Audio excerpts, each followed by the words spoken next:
こんにちは、斉藤直樹です。今日は失敗しない上達法ということで、こんな質問が来ております。ちょっと長いんですが、そのまま読みますね。10代、サクさんからの質問です。はじめまして斉藤先生。先日大学受験が終わり、4月から大学生になる予定のサクというものです。おめでとうございます。イラストは3年前の高校1年生の頃から始め、高校2年生まで趣味として楽しんでいました。高校3年生になると受験勉強をする必要があり、高校3年生の1年間はなかなかイラストを描く機会があまりなかったのですが、受験勉強が終わり、少し時間的余裕ができたので、イラストを練習しようと今私は考えています。具体的な練習方法は、3ヶ月上達法で先生がおっしゃっていた、1、イラストを描く。2、お手本と見比べて自分の課題点を洗い出す。3、課題点の練習。4、1に戻りイラストを描く。この1から4を繰り返し練習しようと考えています。私はこの3に関連した質問があるために、今回質問コーナーに応募させていただきました。はい、ご丁寧にありがとうございます。質問の前に少しだけ私の話をここに書かせていただきます。私は旧帝国大学志望で、高校1年生の夏から受験勉強を徐々に始めました。しかし、高校2年生の冬まで、一向に模試での偏差値が伸びることはありませんでした。そして私はなぜ1年半も偏差値が伸びなかった理由に気づきました。原因は私がそもそも上達する勉強方法を知らなかったことでした。勉強方法を改善することで、私の偏差値はぐんぐん伸び、無事旧帝国大学を合格することができました。ここで少し偏差値が伸びなかった頃の私の英語の勉強方法と、偏差値が伸びた頃の勉強方法を書かせてください。偏差値が伸びなかった頃は、ただがむしゃらに英語長文を解くということを繰り返していました。偏差値が伸びた頃は、インターネットで良い勉強方法を探し、それを知識として身につけた上で、英語長文を解いていました。この2つの期間の違いは、ただ良い勉強の知識を持っていたか否かということです。このように、知識は重要です。そして知識を持つということは、勉強だけではなく、イラストなど様々なことに言えると私は考えます。イラストの場合、例えば、デッサンはいつ何のためにする必要があるのか、模写はいつするのが効果的なのか、イラスト添削サービスが存在するということ。斉藤先生をはじめ、現在多くのイラストレーターが YouTube でイラストの描き方を教えているということ。ピクシブで様々なイラストを見ることが可能だということ。上に挙げた全てがイラストを上達する上で必要または役に立つ知識だと思います。言うまでもなく、これら知識を持つ人と持たない人の3での上達速度に差が生じます。はい、3というのは課題点の練習のことですね。課題点の上達の時点で差が生じるということですね。しかし私をはじめ、多くのイラスト初心者または中級者の人々は、これらの知識を十分に持っておらず、これらの知識を必要としています。その一方で、インターネット上には YouTube などを通じて知識を身につけることが可能ですが、それら知識がインターネット上に多くありすぎるために、私を含め多くの人々は知識に優先順位をつけることができていません。知識に優先度合いをつけるということは、例えばイラストを描いたことがない人が3ヶ月上達法から X のアカウントの良い運営方法に関しての知識まで同時に身につけようとすることです。この例の場合、3ヶ月上達法の知識を身につけるということは、X の運営方法を身につけるということより優先度合いが高いことはわかりますが、実際には多くの人がこれらの知識の優先度合いをつけることができていないと考えます。長くなりましたが、私はこれから知識をどのようにしたら身につけることができるか知りたいです。プロのイラストレーターの斉藤先生が考えるイラストを上達するのにこの知識は必要だというものを教えてください。その際に、初心者はまずこの知識を持つべき、中級者にはこの知識を持つべきというように場合分けしていただけると幸いです。とのことです。サクさん、ご質問ありがとうございます。サクさんは偏差値を上げるために、まずは勉強法という知識をあらかじめインプットすることが重要だった。じゃあ、お絵描きの上達についても同じはずだ。ということで、そのための上達の前提になる知識をあらかじめ教えてほしいということなんですね。はい。僕もおっしゃっていることはわかりますし、その通りだとも思います。なので今日はですね、初心者編、中級者編、上級者編に分けて、僕の動画の中からですね、この段階の人はこの知識を知っておいた方がスムーズに上達できて失敗することが少ないよという動画をこの順番で見てという風にね、順番に紹介していこうと思います。で、まずですね、内容に入る前に1点補足しておくと、質問文の中にもあるこちらの動画、3ヶ月上達法と呼ばれるイラストの最速上達法ですね。こちらの動画はイラストだけじゃなく、あらゆる物事の上達において一番の基準になる考え方だと僕は思っています。もうとにかく上達したいんだけど、最低限の知識として一本だけ動画教えて。もうこれ1本だけ見ておけば上達にとにかく繋がるやつって言われたら、まずはこれだけ紹介します。ハ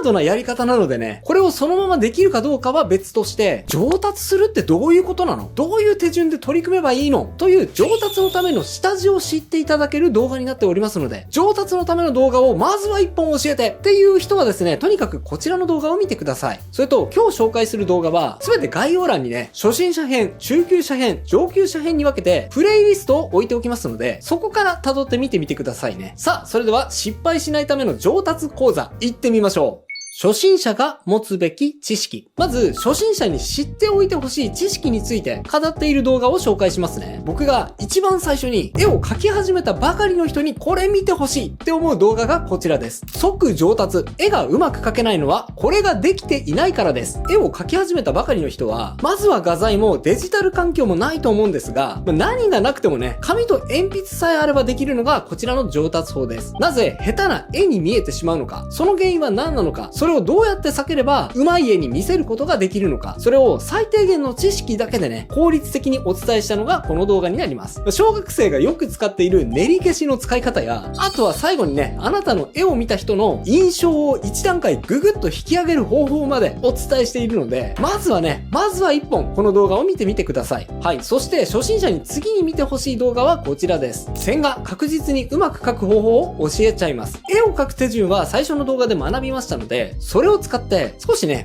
陰影表現まで取り入れながら線だけでイラストを仕上げていく方法を紹介しています。さっきの講座はね、女の子のイラストだけでしたが、こちらの動画では男の子の描き方も同時に紹介しているのがポイントですね。もう初めからね、うまい絵を描こうとすると失敗しがちなんですが、この動画では最初は適当なラフから始めて、徐々に絵のクオリティを上げていく方法をお伝えしています。これがね、結構大事です。絵を描き始めたばかりの人は、一発でうまい絵を描かなきゃいけないと思い込んでいる人が多いんですが、それはね、もう勘違いです。絵はですね、徐々に形を整理しながら自分の理想に近づけていくことで上達します。そのための知識、そのためのやり方をこの動画でぜひ学んでみてください。さて、次の動画ですが、実はですね、絵の上達に欠かせないのは正しい知識だけじゃなく間違った知識。これも欠かせません。特にですね、こういう練習法をいくら繰り返しても上達には繋がらないよっていうね、そういう知識もないと、ついついね、そればかりを繰り返してしまって、練習しても上達に繋がらない、なんていうことになりかねません。3番目に見てほしいのはこちらの動画です。初心者がやりがち、いくら書いても上達しない練習法、こうやって避けましょう。はい。こちらの動画は、特にね、小中学生に多いんですが、もう5分ぐらいで描ける絵をね、パパーっと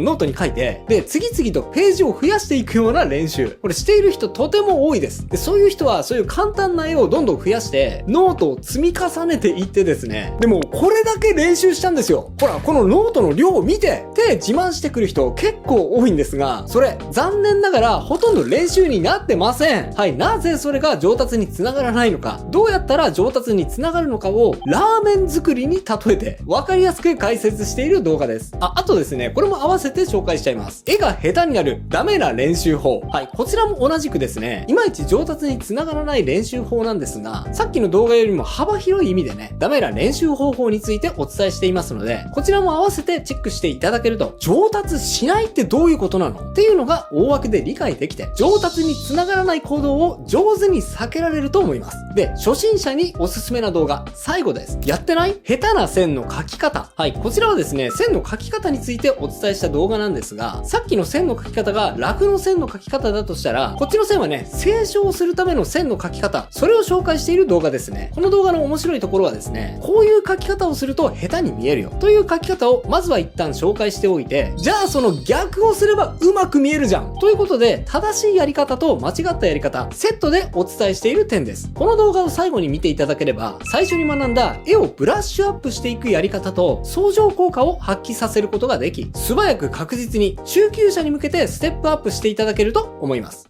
中級者が持つべき知識。はい、初心者編はですね、線画の知識に集中することで、より上達を実感しやすい構成になっていましたが、中級者編はそこから一歩進んで、より技術的な部分に対して意識的になること、絵を自分の思い通りにコントロールできるようになることを目指します。中級者に最初に見てほしい動画がこちらになります。完全版、ポージングをうまく描く方法。中級者はですね、初心者の時よりも、より絵のバリエーションを増やしていくことで、もっともっと表現力を豊かにすることができます。キャラクターで言えば、ポージングを自在にコントロールできれば、生き生きとしたね、キャラクターイラストを描くことができるでしょう。この講座では、簡単な棒人間からそこに肉付けしていき、そして実際に見栄えのするキャラクターイラストに仕上げるにはどういう手順で進めればいいのか、順番に紹介しています。はい。中級者と言いましたが、初心者が見てもね、効果的な方法ではあるので、中級者はね、最初にこれを見てください。で、キャラクターのポージングをいろいろ描いていると、やっぱり描きたくなるのがオリジナルキャラクターだと思います。二次創作でもね、いいんですが、自分が作り出したオリジナルキャラクターを描くのって、また違った楽しさがありますよね。中級者に次に見てほしい動画はこちらです。キャラデザのコツ。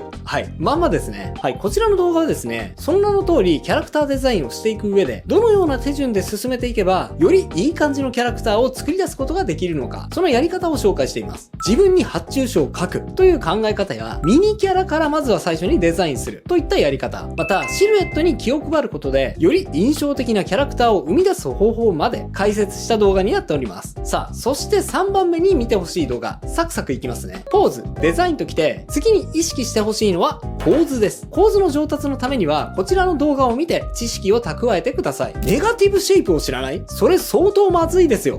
ポーズと構図って違うの？ってごちゃごちゃになっている人もいるかもしれませんが、はい。全然違います。というかですね、構図さえ上達すれば、イラストって意外とそれだけでなんとかなっちゃう。そのぐらい構図はですね、イラストにおいて超強力な武器なんです。その超強力な武器を使いこなすための知識、それがタイトルにもなっているネガティブシェイプ、そしてポジティブシェイプという考え方。この概念を理解することで、あなたのイラストは一気に初心者から中級者へ、さらには中級者から上級者へ、ぐんぐんとレベルアップしていくことができると思いますので、ここはぜひ押さえておいてほしい動画です。っていうか、この動画はですね、もう何度も見てほしいですね。さあ、構図の次は色に行きましょう。色も大事ですよね。次の動画はこちら。超簡単。色選びのコツ5選。やっぱりですね、イラストって色が大事です。色がない白黒状態って、ちょっとインパクトがないじゃないですか。彩色することはイラストのパワーを上げる上では、すごく大事な要素です。でもね、最初はどうやって色を選んだらいいのかわからない。何が良くて何がダメなのか、全然見当がつかない。その取っかかりがわからないっていうことってあると思うんです。もちろんね、たくさん色を使っていくことで、自然と色って上手くなっていくんですが、せめてね、その取っかかりになるような知識があった方がいいですよね。そんな時にはこちらの動画を見てください。初心者におすすめなアナロガス配色から少し上級者に向けたコンプリメンタリー配色まで分かりやすく解説しています。で、中級者編の最後の動画、中級のボスキャラ的な動画になります。完全解説、イラストのパース、これができればプロです。はい、パースペクティブ、皆さんも聞いたことありますよね。ズドーンと迫ってくるような臨場感あふれるイラスト、壮大で広々とした背景、そういったイラストはパースという概念を知らないと描くことが難しいです。ですが、パースってですね、一見難しそうに感じますよね。はい。でもね、大丈夫です。この動画はパース理解のための一点投資法から応用編の3点投資法まで詳しく解説しています。最後にはどうやってパースを実際にイラストに使うのか、その応用方法まで解説していますので、この動画を見てあなたもパースマスターになってくださいね。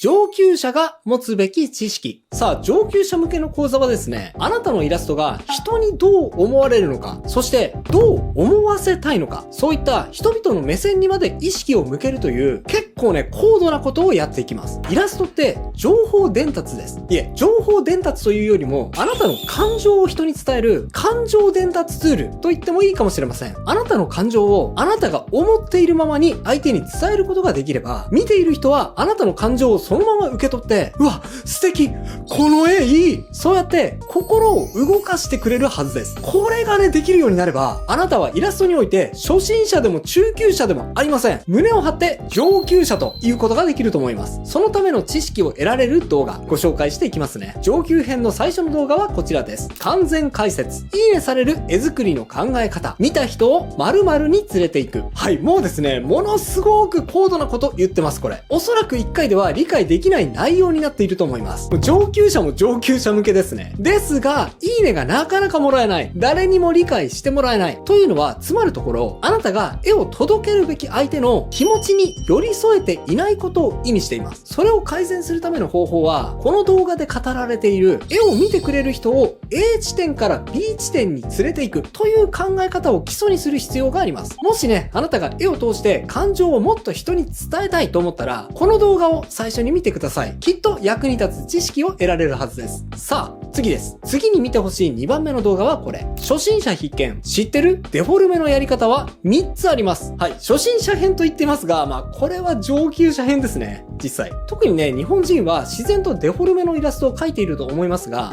あまりにも無意識にデフォルメ、つまり簡略化に慣れすぎているので、なぜそのように簡略化するのか、そういう簡略化をすることで、どのように人に伝わるのか、そこまで考えている人ってかなり少ないと思います。そこでこの動画を通してデフォルメに意識的になることで、よりあなたのイラストにあなた自身のオリジナリティを持たせることができるようになると思います。自分独自の簡略化のやり方を改めて見つめ直すことは非常に重要ですね。さあ、上級編3つ目の動画は、もうこれは避けることができないでしょう。注意。SNS で炎上するイラスト3選。はい、人にどう思われるかの極みのようなテーマですが、今の時代人気になることで炎上すること。これはね、もう切っても切り離せない関係にあると思います。炎上はね、もうどうやっても避けることができないと思いますが、避けられないのであれば、あらかじめなぜ炎上するのか、どうやったら炎上の可能性を少しでも下げることができるのか、それを学んでおいた方が、いざという時に役に立つと思います。リスク管理という意味においても、この動画は必須の動画になっていると思います。さあ、上級者向け最後の動画はこちらの動画になっております。完全版、イラストコンテスト受賞する方法とは？イラストをね、頑張って誰かに認めてほしい。そんな時にチャレンジするのがイラストコンテストだと思いますが、ここでもね、見ている人にどう思ってほしいのか、そこに意識を巡らせることは超重要になります。これをね、知っているのと知っていないのとでは、受賞の可能性が10倍違